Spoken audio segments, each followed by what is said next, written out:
Hola a todos.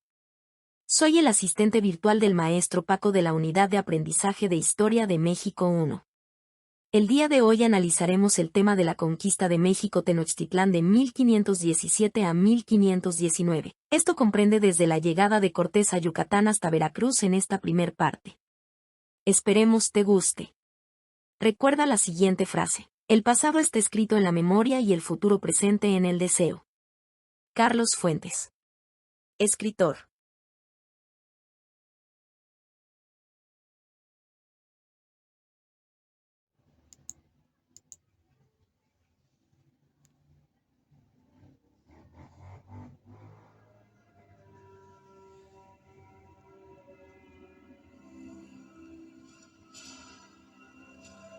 Hernán Cortés, el conquistador de México. Con un puñado de españoles y un numeroso ejército de indígenas enemigos de los mexicas, sometió al gran imperio de Moctezuma. Ningún otro conquistador consiguió tanto para el reino de España. Ningún otro obtuvo de su rey tanto desprecio. Cambió el destino de un imperio y mestizó dos mundos con audacia, estrategia y violencia. Y todo ello le valió la admiración y el odio de millones de personas. Pero detrás de la imagen interesada de héroe o villano, existió un hombre singular.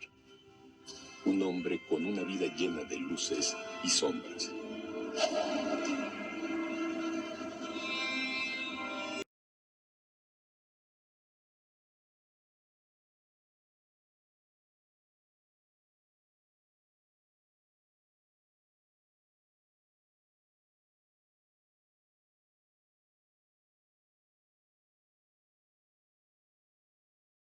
Desobedeciendo las órdenes de Diego de Velázquez, gobernador de Cuba, Hernán Cortés inicia su expedición hacia México el 10 de febrero de 1519.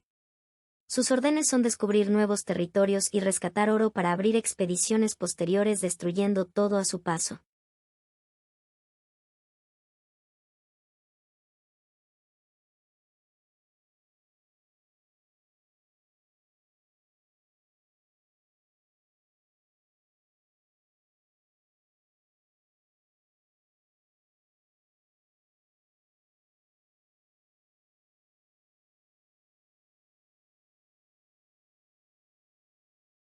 Los antecedentes de la conquista española los encontramos en el descubrimiento de América por parte de Cristóbal Colón el 12 de octubre de 1492 y las primeras expediciones que se asientan en Haití.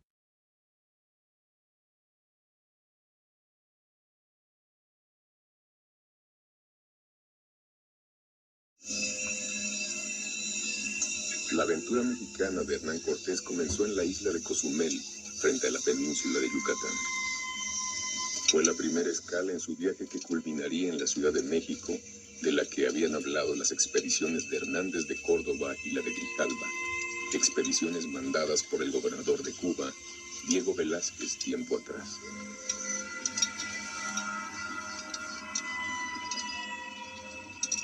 Después de reprender por pillaje a Pedro de Alvarado, su primer capitán, y hacerle devolver lo tomado a los indígenas de la isla, encontraron en el interior de la selva un pequeño templo dedicado a la diosa Ixchel.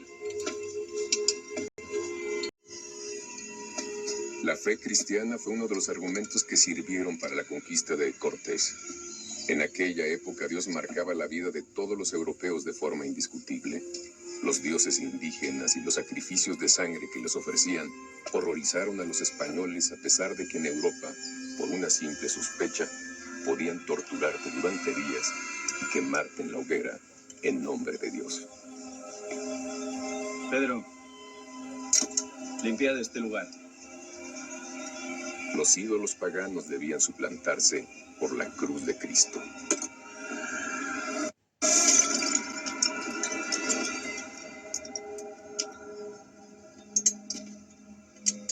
Trae la cruz. Ese ímpetu religioso común a todos los hombres de una Europa que estrenaba el Renacimiento le resultó fácil a Cortés en una isla apenas poblada y sin resistencia indígena, pero se aplacaría poco después, cuando necesitó la alianza con los pueblos locales. El dios de los españoles exigía librarse de los ídolos paganos. Listo. Vámonos.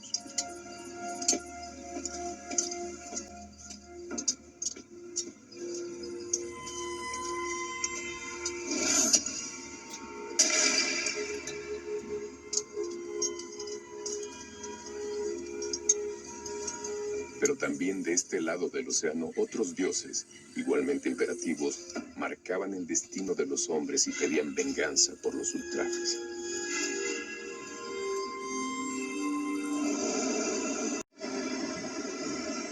La escala en Cozumel tuvo relevancia en la conquista, aunque no precisamente por la disputa entre los dioses de dos mundos.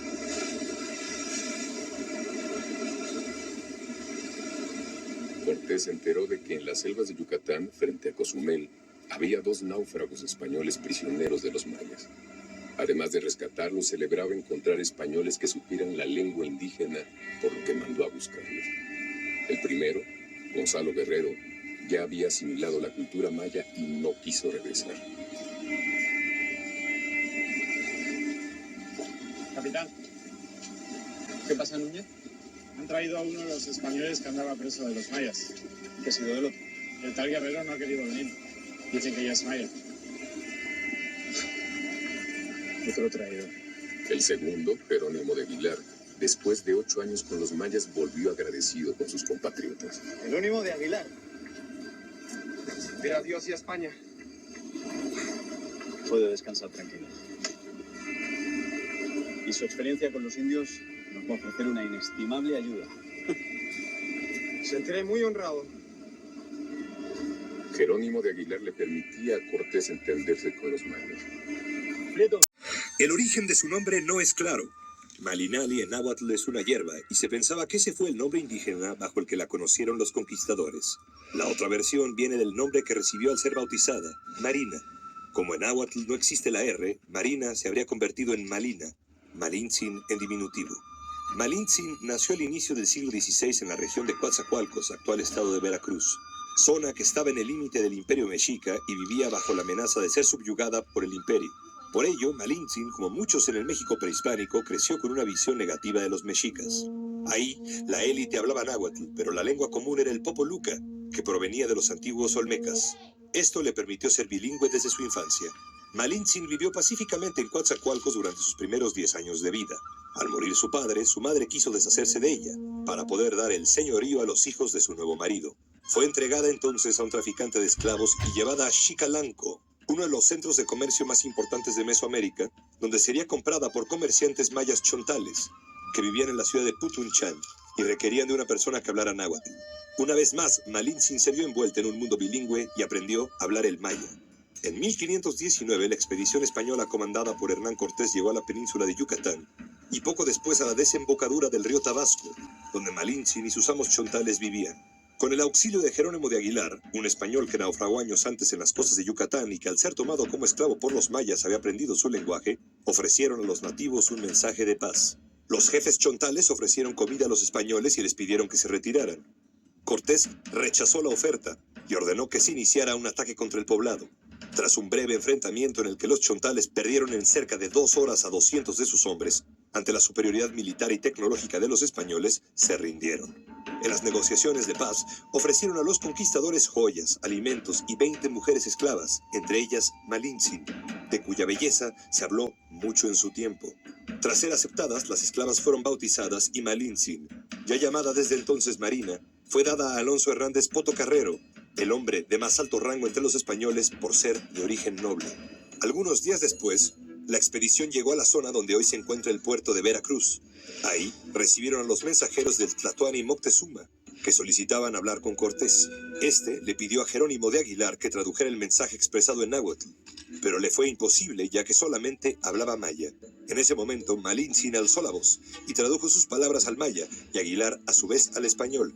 Este hecho cambió inmediatamente la posición de Malintzin en la expedición, convirtiéndola en una pieza clave para la conquista. A partir de ese momento, los españoles la empezaron a llamar Doña Marina, tal cual llamarían a una mujer de la nobleza española. Malintzin acompañó a Cortés durante todo el proceso de conquista, siendo determinante para el triunfo español a servir como traductora. y como una sagaz negociadora con muchos pueblos de Mesoamérica y ante el propio Moctezuma. Después de la toma de Tenochtitlan en 1521, tuvo un hijo con Hernán Cortés, Martín, llamado así por el padre del conquistador. En 1524, Malintzin acompañó a Cortés en su desastrosa expedición a Honduras. En el camino pasó por su tierra de origen y mostró a la familia que le había expulsado su alta posición al lado de los conquistadores. En ese viaje, Cortés arregló para ella su matrimonio con Juan Jaramillo, uno de sus capitanes. Juntos tuvieron a una hija, María. Este matrimonio le aseguraba a Malintzin la protección oficial y un nivel social muy alto. Pocos años después, en 1529, Malintzin murió al contraer una enfermedad europea. Su fecha de muerte es también tema de discusión, ya que algunos la sitúan incluso hasta 1551, en referencia a algunas cartas encontradas en España que aseguran que estaba viva para ese año.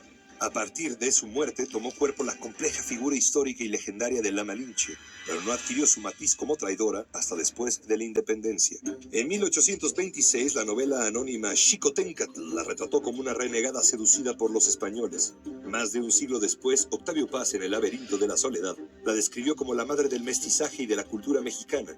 Rosario Castellanos, por su parte, la redime como una mujer atrapada en el poder patriarcal. Sin perder su lugar como una de las figuras más controversiales en la historia de nuestro país, en los últimos años se le ha deslindado de prejuicios culturales e históricos y se le considera una mujer independiente que tomó decisiones personales para su propio bien y el de su pueblo, que era enemigo de los mexicas.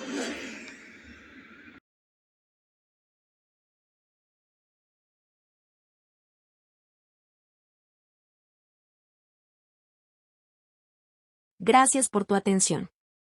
Esperemos que hayas comprendido esta etapa tan interesante de nuestra historia donde destaca la importancia de una mujer que puede ser víctima o victimaria, la Malinche. Eso lo dejamos a tu juicio histórico. No olvides suscribirte en YouTube al canal del maestro Paco, pacoelhistoriador.com.